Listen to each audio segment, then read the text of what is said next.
एक बार दो ब्राह्मण वृंदावन की यात्रा पर निकले, जिनमें से एक वृद्ध था और दूसरा जवान था। यात्रा काफ़ी लंबी और कठिन थी, जिस कारण उन दोनों यात्रियों को यात्रा करने में कोई कष्टों का सामना करना पड़ा। वृद्ध व्यक्ति ब्राह्मण युवक का अत्यंत कृतज्ञ था, क्योंकि उसने यात्रा के दौरान वृद्ध व्यक्ति की सहायता की थी। वृंदावन पहुंचकर उस वृद्ध व्यक्ति ने कहा, हे युवक, तुमने मेरी अत्यधिक सेवा की है। मैं तुम्हारा अत्यंत कृतज्ञ हूँ। मैं चाहता हूँ कि तुम्हारी इस सेवा के बदले मैं तुम्हें कुछ पुरस्कार दूँ। उस ब्राह्मण युवक ने उससे कुछ भी लेने से इनकार कर दिया, परंतु वृद्ध व्यक्ति हद करने लगा। फिर उस वृद्ध व्यक्ति ने अपनी जवान पुत्री का विवाह उस ब्राह्मण युवक से करने का वचन दिया।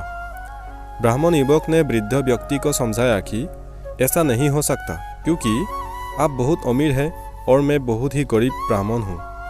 यह वार्तालाप मंदिर में भगवान गोपाल कृष्ण के श्री विग्रह समक्ष हो रहा था, लेकिन वृद्ध व्यक्ति अपनी हद पर अड़ा रहा और फिर कुछ दिन तक वृंदावन रहने के बाद दोनों घर लौट आए। वृद्ध व्यक्ति ने सारी बातें घर पर आकर बताई कि उसने अपनी बेटी का विवाह एक ब्राह्मण से तय कर दिया है, पर पत्नी को यह सब मंजूर नहीं था। उस वृद्ध पुरुष की पत्नी ने कहा, यदि आप मेरी पुत्री का विवाह उस युवक से करेंगे तो मैं आत्महत्या कर लूँगी। कुछ समय व्यतीत होने के बाद ब्राह्मण युवक को यह चिंता थी कि वृद्ध अपने वचन को पूरा करेगा या नहीं। फिर ब्राह्मण युवक से रहा न गया और उसने वृद्ध पुरुष को उसका वचन याद करवाया।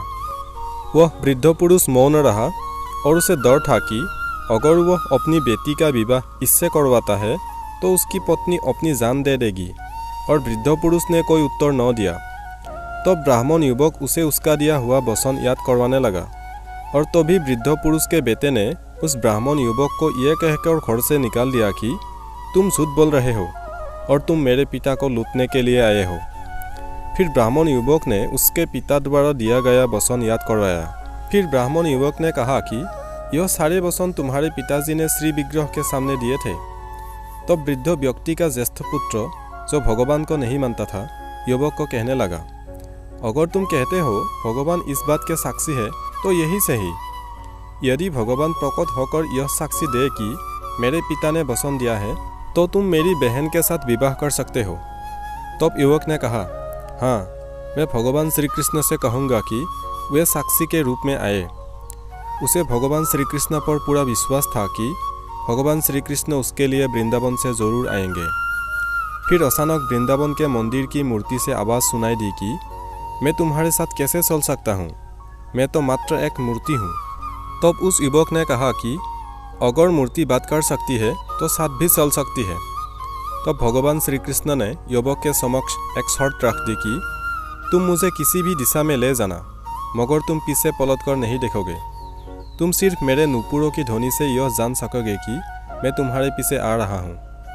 युवक ने उसकी बात मान ली और वह वृंदावन से चल पड़े, और जिस नगर में जाना था वहां पहुंचने के बाद युवक को नुपुरों की ध्वनि आना बंद हो गई, और युवक ने धैर्य न धारण कर सकने के कारण पीछे मुड़कर देख लिया, और मूर्ति वहीं पर स्थिर खड़ी थी। अब मूर्ति आगे नहीं चल सकती थी, क्योंकि युवक ने पीछे मुड़कर देख लिया था।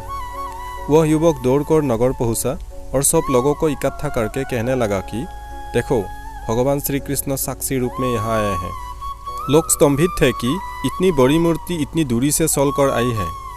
उन्होंने श्री विग्रह के सम्मान में उस स्थल पर साक्षी गोपाल नामक एक मंदिर बनवा दिया, और आज भी लोग इस मंदिर में श्री गोपाल की पूजा करते हैं।